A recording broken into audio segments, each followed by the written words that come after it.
Hello everyone, and welcome back to another Chit Chat with Cass. I hope that all of my American friends had a lovely Thanksgiving. So I am back with kind of part 2 to my actress podcast.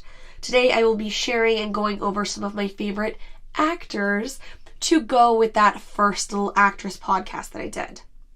So, this one was a little bit harder to come up with, I guess. A lot of the actresses immediately came to me and I had to think a little bit harder for some of these actors.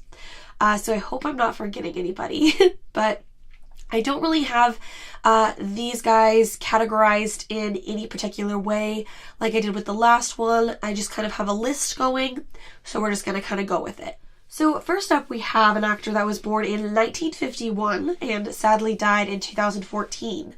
He has 108 acting credits, 1 Oscar, and 3 other Oscar nominations, and also various other noms and wins, and that is Robin Williams.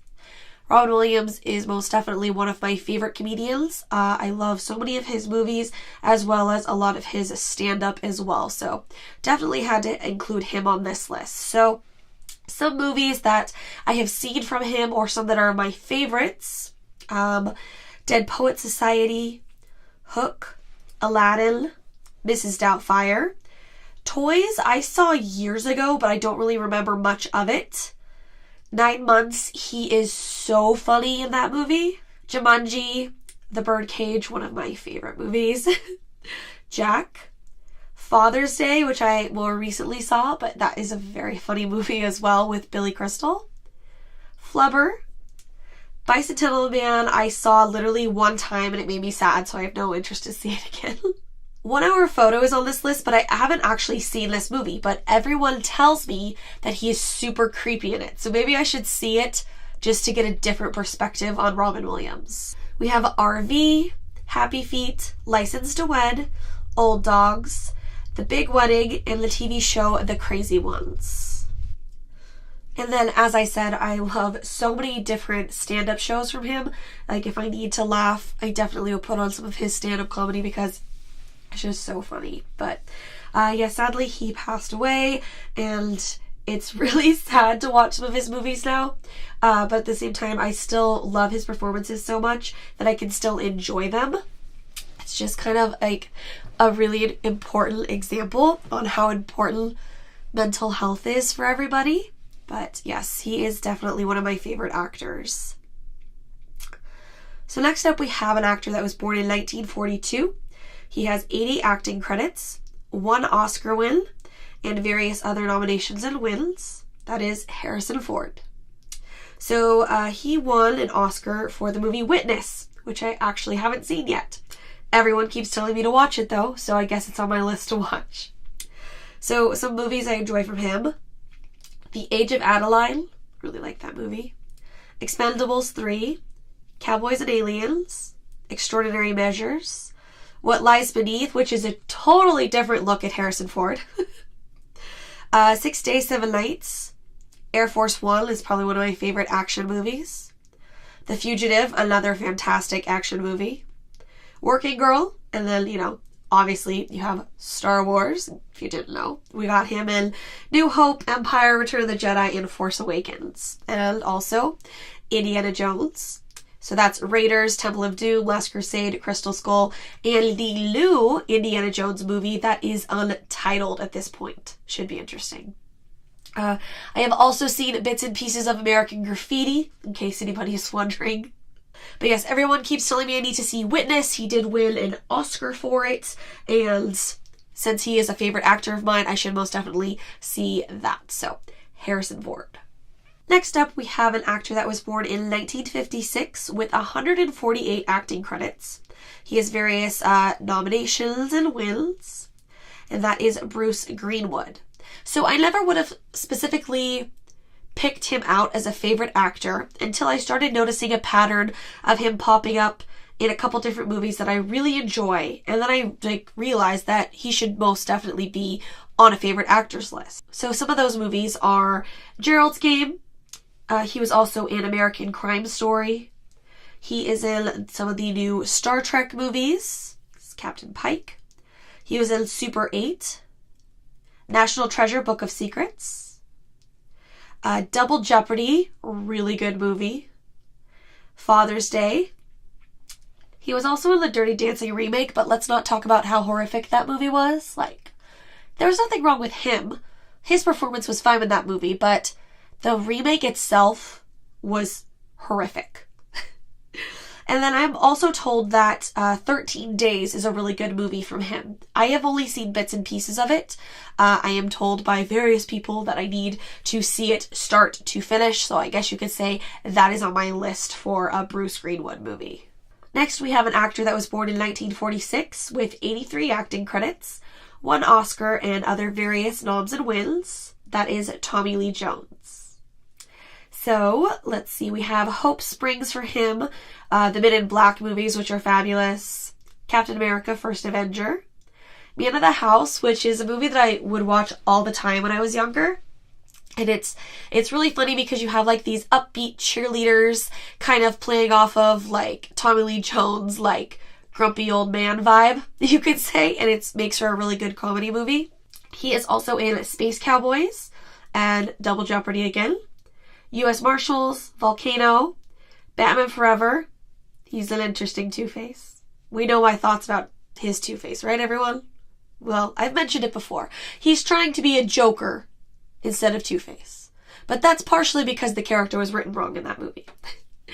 And then he is also in The Fugitive, which, as I just said, is a fantastic movie. And he actually won an Oscar for Best Actor in a Supporting Role for this movie. I had no idea about that until I was doing the outline for this podcast. So I didn't even know that anybody won anything for The Fugitive. It's a great movie. Next up, we have an actor that was born in 1960 with 127 acting credits. He is nominated for an Oscar, and that is Stanley Tucci. I love something about him. I have like some of these movies on this list for him are like some of my favorite, but I just love him. So he most definitely had to be on this list as well because of him himself or how he comes off in interviews and things like that. And then like some of his different performances, I'm just a big fan of his. So we have Beauty and the Beast. He was in Beauty and the Beast. He was like the piano. The Hunger Games series, he is in that as well. Captain America, First Avenger. Burlesque. Easy A. What an amazing performance because he is half of the best parents in movie history, I feel like. Because I feel like Olive's parents in that movie are just so amazingly funny. So it's just comedy gold in that. He is also in The Lovely Bones, which he is a creeper in that movie. The Lovely Bones is one of my favorite books. So I wanted them to get the character right. He plays Mr. Harvey in that. And like I said, he is quite the creeper. So it was weird to see him, because I'm usually used to him more like comedic kind of, and Lovely Bones is not a comedy movie. It's a very sad movie. I have no idea why it's my favorite book. It's very depressing, but he does a really good job in that role, and I do think that he was nominated for an Oscar for that one. And then we have things like Devil Wears Prada, which I absolutely love that movie too, and he's great in that as well. And then you have like smaller parts like Made in Manhattan, American Sweetheart. So definitely a lot of different movies that I can watch over and over again, he pops up in. Then we have an actor that was born in 1947, has 71 acting credits, 1 Golden Globe win, and various other nominations and wins. That is Arnold Schwarzenegger. Probably one of my go-to like action stars, I guess you could say, but not all of the movies on this list for him are like technically action, I guess you could say. So obviously you have the Terminator series for that. So what is that? You have Terminator 1, Terminator 2, 3. He is technically in Salvation if you want to get technical. And then he was in Genesis. And he's going to be in the new Terminator, but they haven't really released what the storyline or anything of that is. So I am a big Terminator fan, so that is definitely needed to be on his list for this little podcast here. I also do enjoy the Expendables movies. I've only seen them a handful of times, but, you know, bringing together all of those like action stars into this movie series I thought was a really cool concept. He is also in Batman and Robin as Mr. Freeze, and this is another Batman villain that they didn't exactly get fully right. I don't hate it as much as some people do, but he is definitely not completely how Freeze should have been.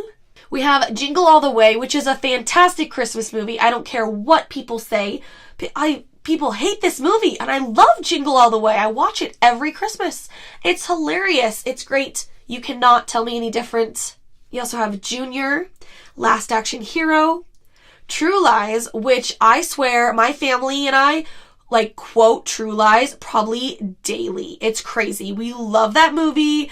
Arnold Schwarzenegger, Jamie Lee Curtis, Tom Arnold. It's such a good movie. It's comedy and action, which is like the best combination for me, because sometimes action movies can be hit or miss, but the comedy in this is fantastic. I can watch this movie all the time, and pretty much anytime it's playing, we turn it on.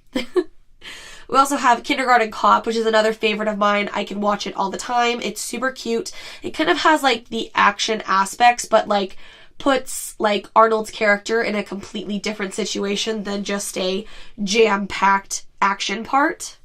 Twins is really funny, and then he even makes like a small little cameo appearance in the movie Scavenger Hunt, which is a fantastic film as well. Next up, we have an actor that was born in 1966, has 85 acting credits, and was nominated for a Golden Globe. That is John Cusack.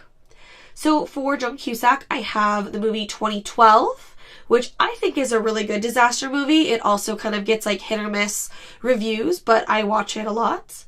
Serendipity is a lovely like chick flick. I think it's super sweet. I think it's an adorable movie. 1408 is more of like a thriller. America's Sweethearts is another good like chick flicky type movie.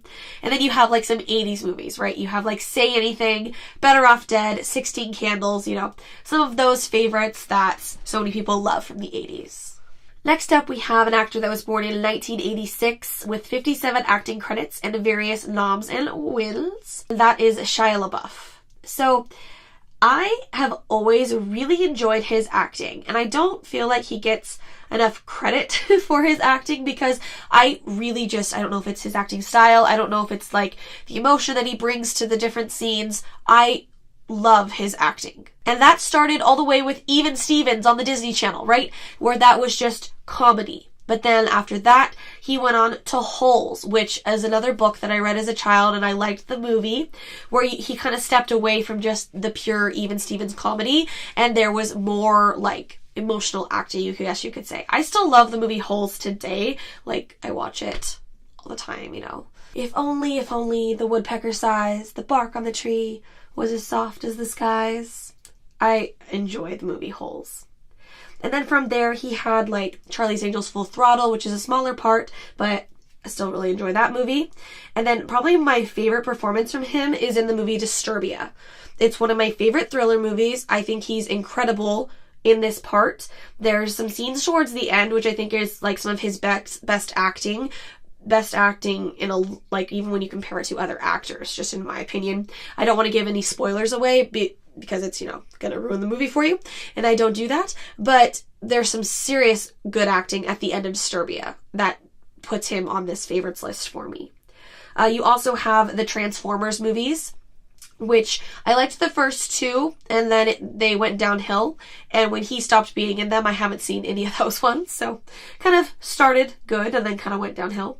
And then he was also in Indiana Jones and the Crystal Skull, which I defend that movie. Everybody hates that movie. I defend that movie. I don't care. I will watch it. I defend it. Next up, we have an actor that was born in 1952 with 123 acting credits and is nominated for an Oscar and various other nominations and wins. That is Jeff Goldblum. So I feel like I just had to put Jeff Goldblum on this because he's like Jeff Goldblum, and who doesn't love him, right? Like, he is always been like just like super cool, and I feel like he's making a comeback now where especially like people like my generation are just like totally obsessed with Jeff Goldblum. But let's see, what do I have for him? The Jurassic Park movies, obviously. I got a couple there. He is in Independence Day, of course, the original and like the sequel that they more recently made. He's in the movie Minnie's First Time, which is kind of a messed up movie. I don't know why I saw it like years ago, but it's kind of comedy, but it's like got Alec Baldwin and Nikki Reed in it. But yeah, he's in that. And then 9 Months. 9 Months is one of my favorite comedy movies. So he is kind of like the best friend character in that one. Next up, we have an actor that was born in 1952, has 105 acting credits, nominated for an Oscar and various other nominations and wins. That is Dan Aykroyd. So of course we have Ghostbusters, and that includes Ghostbusters 1, 2, and even the remake where he had a little cameo in that. So Dan Aykroyd was probably first introduced to me with Ghostbusters. I love Ghostbusters movies, so that definitely introduced me to him and kind of his style of comedy. From there, let's see, I now pronounce you Chuck and Larry. We have my favorite Christmas movie, which is Christmas with the Kranks. He is the crazy neighbor in that. 50 First Dates, where he's the doctor. Crossroads, he actually plays Britney Spears' dad. He's in Pearl Harbor. You have Blues Brothers, of course, where he was Elwood Blues, and the original Blues Brothers, and then of course Blues Brothers 2000 as well. He makes an appearance, like a little cameo in Casper, but it's as technically his Ghostbusters character. He is also in the movie My Girl, which I don't remember him in that. I've seen that movie once. Just happened to see it on his IMDb page as I was making this outline. And then more recently I found out that he has like this little cameo in Temple of Doom as well, which is entirely random. I had to specifically look for him the last time I watched Temple of Doom. Alright, next up we have an actor that was born in 1948, has 182 acting credits, nominated for an Oscar and various other nominations and wins. That is Samuel L. Jackson. Once again, another one that's like, how can you not love Sam Jackson? Questions. So he does the voice of Frozone in The Incredibles, the original and this new one. You know, honey, where is my super suit? Always good. And then you have literally all of the Marvel movies that he's made appearances in. Like, I would have to like sit down and look at like the Marvel timeline to name all the different movies where Nick Fury has made a cameo. So we'll just say Nick Fury as a whole, because he's been in so many Marvel movies and he's still going to be doing Marvel movies soon. So like, you know, I think he's going to be in Captain Marvel, and you know, he's never going to stop being Nick Fury, I feel like. You have Kong Skull Island, where he's actually kind of a dick in that movie, but that's okay. Hitman's Bodyguard. I've been meaning to watch this one. It is on my list to watch, but I haven't seen it yet. You have The Other Guys. He is in the Star Wars prequels as Mace Windu. Jumper, Coach Carter. I believe he has a cameo in Kill Bill 2, I think. He's also in Deep Blue Sea, which is a good shark movie if you like kind of shark thrillers. Die Hard with a Vengeance, Pulp Fiction, of course, and Jurassic Park. Next up, we have an actor that was born in 1946, has 230 acting credits, nominated for an Emmy and other various nominations and wins. That is Tim Curry. So Tim Curry, I feel like, is a very talented actor because he can do a lot of kind of different roles, and when he does them, it's like full force, you could say. So let's see. He was in It as the clown in the TV miniseries that was like so popular and terrifying to us growing up, if any of us are scared of clowns, right? Let's see. He does a lot of voice work. I did not realize that until I was on his IMDb page looking through, but lots of cartoons, shows. He actually did Palpatine's voice in the Clone Wars show, and I did not know that until I was looking through everything. He was also in Criminal Minds, a 2-part episode, and he is a scary motherfucker in those episodes. He is terrifying. He's like a serial killer. Obviously, it's Criminal Minds. But yeah, he is scary in those. He had a part in Scary Movie 2, Charlie's Angels. In the movie Addams Family Reunion, I actually completely forgot that he was Gomez in that, but it's probably because that movie isn't the best, so I might have kind of blocked it out. I remember him being in Roseanne as well. The movie Clue, which is another fantastic movie. Clue is such a good movie. And he's a main character in that. He was in Annie. Home Alone 2, which I actually prefer Home Alone 2 compared to the first one. I like both of them, but I really like Lost in New York. I'm not sure why. And then I have never seen Rocky Horror Picture Show. that comes as a shock to a lot of people. It's just never been something that I've been interested in seeing, so I don't know, maybe someday. Next up, we have an actor that was born in 1961, has 126 acting credits, 1 Oscar win, and various other nominations and wins. That is Forrest Whitaker. So I only have a few things for him, but some of them I really remember his performance from, and it kind of like stuck with me, so I kind of felt like I should include him on this list. So more recently, he was in Black Panther. He was also in Rogue One, a Star Wars story, kind of a bigger hyped up part in that, you could say. And then because of Rogue One, he did voice work in Star Wars Rebels as the same character. Criminal Minds, Suspect Behavior. Now, I've seen some really good episodes. It's kind of like the spin-off show. I've seen some really good episodes with him. He's kind of like the main character in that. So that was kind of one example of me really liking his acting. Another is the movie Vantage Point, where it's got a lot going on in this movie. There's lots of different points of views. That's kind of the whole point of the movie. But his specific is kind of like all crazy and everything. But it really caught me for some reason. And my favorite movie of his is actually Panic Room, where, once again, surrounded by some really great actors and actresses, and his performance in this movie is something that I like specifically remembered about Panic Room. So I don't know if that means that like he's my favorite part of the movie or what it was, but his acting in that definitely made it, so I added him to this list. Next up, we have an actor that was born in 1976, has 53 acting credits, 1 Golden Globe win, and various other nominations and wins. That is Turley K Brown. So he has been on various CBS crime shows. He was also in Supernatural, and I've actually seen him on Supernatural. I'm not all the way caught up on that show, but I'm working my way through it. He was also on Army Wives, Criminal Minds, as I mentioned, lots of CBS crime shows. American Crime Story, he was actually nominated for that show. He did a really good job in that. He was in the season that was about O.J. Simpson, and he did a really good performance in that. He was also in Black Panther, and by the time of seeing Black Panther, I was kind of like a pretty big fan of his. So when I saw him, I was like, oh, it's Turley K Brown. He is probably most popular these days for This Is Us. I have only seen like maybe 2 episodes of this show. I know, it's crazy. But he actually won the Golden Globe for this show, and I hear amazing things about it. So it is on my to-watch list. But some of his like previous shows really just kind of like made him a favorite of mine. It's just like something about him where he's one of those actors that I'll go out of my way to see something because he's specifically in it. And then on his IMDb page, there's actually a listing for Frozen 2 on there. So guess he's doing a voice in Frozen 2. Next up, we have an actor that was born in 1937, has 134 acting credits, 1 Oscar, and various other nominations and wins. That is Anthony Hopkins. So let us see here. So we have like the Thor movies, the Marvel movies, right? We have a movie called Blackway, Red 2, Hitchcock. I actually thought he made a really good Alfred Hitchcock. How the Grinch Stole Christmas. He kind of does all the narration for that movie. Mask of Zorro, where he's a total badass. Bram Stoker's Dracula. I have not seen this movie. It is on my list. I need to see this. I didn't realize he was in it until making this podcast, but apparently he's Van Helsing, so now I really want to see it.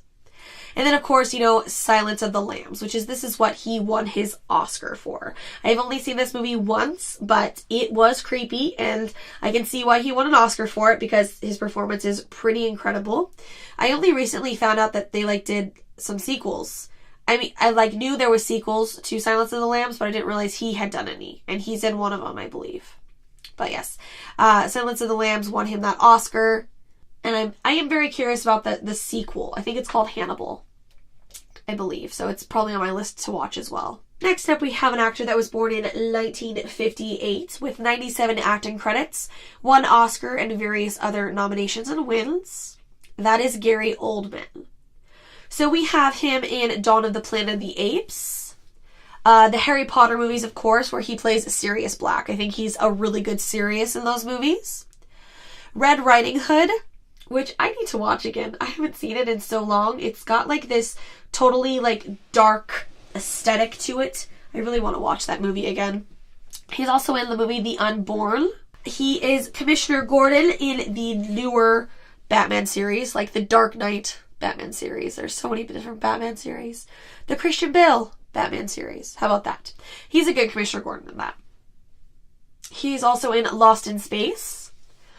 Air Force One, where he is the bad guy, but as I said, that's one of my favorite action movies, so I still enjoy his performance, even though he is very evil. He is in The Scarlet Letter. And then, once again, Dracula. I need to see it. He is Dracula in Bram Stoker's Dracula. I need to see it. Like, it's like, come on. I've listed, like, everybody. We got Gary Oldman, we got Anthony Hopkins, and last time I mentioned Winona Ryder. I need to see this movie. Next up, we have an actor that was born in 1952 with 128 acting credits, nominated for an Oscar and various other nominations and wins, and that is Liam Neeson.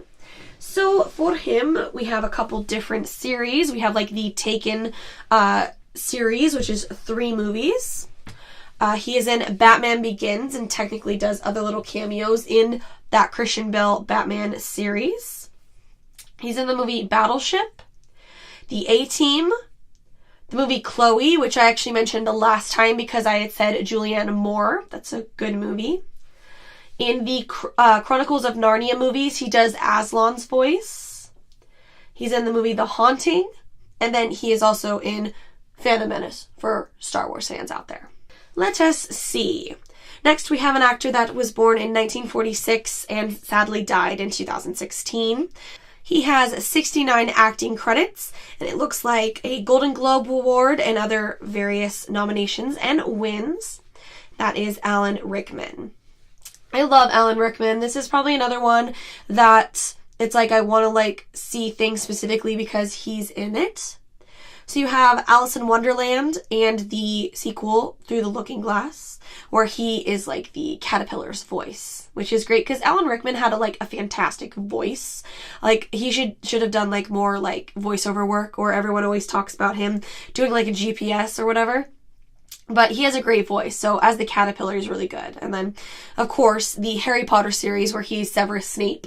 And that's usually where people mention the GPS, that he should have recorded the GPS as Snape, which I think would have been so hilarious, and I definitely would have had to got that. He's also in the movie Sweeney Todd, Robin Hood, Prince of Thieves, Die Hard, and my personal favorite, Galaxy Quest. Galaxy Quest is the perfect movie if you're a fan of sci-fi, because it makes fun of the things wrong with sci-fi. And he is so funny in this movie. He's probably my favorite part in Galaxy Quest. Next up, we have an actor that was born in 1968 with 78 acting credits, nominated for 2 Oscars and various other nominations and wins. That is Will Smith. So let's see, I was first introduced to him because of Fresh Prince of Bel-Air. Would play all the time on Nick at Night. It never does anymore, but that is really where I got introduced to him and his comedy, and I would watch Fresh Prince of Bel-Air all the time. Other movies or things from him, Made in America is like this small little part for him, but he's once again so funny in it. It's like with Whoopi Goldberg and Ted Danson. Then we have Independence Day, of course.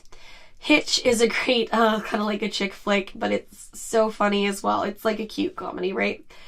Pursuit of Happiness, I Am Legend, Hancock, the Men in Black series, of course. Suicide Squad, where I think he makes a fantastic Deadshot. Definitely a fan of his in that. I really like that casting. And then apparently he is going to be doing the voice of Genie in the new Aladdin movie. That should be interesting. Or I guess would it really be voice because it's live action, so I guess he'll be playing Genie. I wonder how they're gonna do that. Will it be like the boo, like the boo, the blue like CGI type looking Will Smith? Or I wonder how they're gonna make the Genie for a live action Aladdin. That's a thought. Hadn't thought about that. Next up, we have an actor that was born in 1925, has 80 acting credits, nominated for 2 Golden Globes and various other nominations and wins, of course. So I think I just really like him because I only have a few things for him. But I don't know if it's his vibe. It's like how he comes off. I don't know what it is, but I just really like him. And that is Dick Van Dyke. He's like a legend, right? Come on. So you have things like Mary Poppins, Chim Chimmery. You have Chitty Chitty Bang Bang, of course, which I think I've finally gotten over my fear of the fucker that smells the children in that movie because he terrified me as a kid. But Dick Van Dyke is great in that movie. And he has lots of different other cameos and appearances over the years in movies and shows and voiceovers and all these things. And then he was in that show Diagnosis Murder for a while as well. And even in this new Mary Poppins movie, Mary Poppins Returns, he has a cameo in it. So I just am a fan of Dick Van Dyke, so I figured I should include this. Actually, on Thanksgiving at my family's house, we had the TV, like the news going, and they were talking about his special appearance in the new Mary Poppins movie. And I was like, Dick Van Dyke. I need to include him in my favorite actors podcast. Next up, we have an actor that was born in 1977 with 59 acting credits and nominated for an Emmy and various other nominations and wins. That is Zachary Quinto. So this is another one that I feel like I really like him, and like I will go out of my way to watch things that he's in. I feel like something about him. So he had appearances in like CSI. He was a demon on Charmed, but I really kind of like got introduced to him in Star Trek because he was the new Spock, right? And I think he did a fantastic Spock, in my opinion. I'm not like the hugest Star Trek fan, so this is just coming from like an outsider looking in. I thought that he made a good young Leonard Nimoy. That's just me. And I think a lot of you Trekkie people agree with that. So we'll see if anybody disagrees once I post this podcast. But I think he's really good in the Star Trek movies. I know that he was on Heroes, but I have barely seen that show. Everyone says I should watch it, but I don't think it's streaming anywhere, so that would be a little difficult. Then you also have American Horror Story. So first season he had like a smaller part in Murder House, but still really good, and kind of liked his sassy comedy in it. And then second season, Asylum, he had a much bigger part, and he's kind of a villain in second season. But I still really enjoyed him as a villain. He was very, very charismatic as that villain. So he was still like a favorite of mine throughout that season, even though he was a very creepy person. And then he's even doing that new show In Search Of, which is great because Leonard Nimoy used to do the old version of that show. Now he's doing the new version of that. That's just, you know, very cool Spockness, if you will. So I'm definitely a fan of Zachary Quinto. All right, and our last actor here, I thought last minute, but he was born in 1987, has 69 acting credits with various nominations and awards. So that is Thomas Dekker. He's another one that I just really like his performances and would love to see him in more things. Would love to. So some things that I've seen him in: The Secret Circle, which was a great witch show on the CW before they canceled it. They canceled it on a friggin' cliffhanger. Assholes. He was in the remake of Nightmare on Elm Street. He was in My Sister's Keeper, which is a very sweet and sad part. My introduction to him was in the TV show Terminator Sarah Connor Chronicles. Like I said, I am a fan of Terminator, and the Sarah Connor Chronicles is a really great show. Once again, a show that got canceled too early. I don't understand shows sometimes, okay? I know that a bunch of you love like The Big Bang Theory, and it's like okay for me, but it's like on its millionth season, or like, you know, what's some of the other ones? Like Friends went on so long and all this stuff, and then you have some of these other shows that I love so much, and they get canceled on a cliffhanger way too soon. It's so tragic to me. And Terminator Sarah Connor Chronicles was one of those. So Thomas Dekker plays my favorite version of John Connor, probably because you get more of him in the character because it's a TV show, not just a movie. Got 2 seasons of him as John Connor. And he's 2 very different versions of John Connor compared to first season to second season. But he's still, I just think he's a really good John Connor. So that was really my introduction to Thomas Dekker. And then from there, I saw like other TV shows and other movies and things like that. And like I said, I would just love to see him in more things. I do remember him on like an episode of CSI. Heroes was on his list as well, but like I said, I haven't seen enough of that to even know that he was on there. And then I did find out years later that he was on that show, Honey, I Shrunk the Kids, like the TV show, where he was tiny in that, and I never realized it was him. So that is pretty much my list of actors. I do feel like I might be leaving people off. I had a harder time coming up with these actors lists than I did for the actresses podcast. I'm not exactly sure why that is. And, like, there was, like, some people that was like, oh, should I include it or should I not? Because there's only a couple things. Like, I kept thinking about, like, Oscar Isaac. Like, I wouldn't mind seeing him in more things. And, like, I keep forgetting, like, he's in more things than just Star Wars. You know, obviously, yeah, he's Poe in Star Wars. That's where I really got introduced to him and everything. But he was in, like, X-Men, Apocalypse, you know, which wasn't that great of a movie, but, you know, he was fine. But he was in Sucker Punch, which I really enjoyed that movie, and I didn't realize he was in that. He's kind of one of those actors for me that kind of pops up in different movies, and I forget that I've seen him in more than just Star Wars. And then I also, you know, on a Star Wars kick, I thought about including Mark Hamill because, well, duh, Star Wars, Luke Skywalker, doy. But he also is my favorite Joker in the animated series, in various Batman movies, and so on. And if you look down Mark Hamill's IMDb page, he has done so many voices, so many different shows, cartoons, movies, that you wouldn't even think about it being him because obviously his voice is different. He's a voice actor, duh. But so many different voice acting things that there would be a million to list for him as well. So I just thought I would mention him, like, in a side note. I am honestly probably going to think about a million other actors as I finish this episode, but these were, like, the main ones that came to me that, like the actresses, there are some that were immediate yeses because I have a bunch of favorite movies or shows from them. And then there were some that I just like them, or I will go out of my way to see their films because I enjoy them and they're a favorite. So you kind of have that mix in these actors as well. So just like the last episode, if you have any movie suggestions for me of any of these actors, maybe some movies that I didn't mention in this, feel free to let me know. I got a lot of great movie suggestions in the last episode, and I would love some more because I am a film addict. Alright, lovelies, thank you so much for listening, and I will catch you in the next Chit Chat with Cass.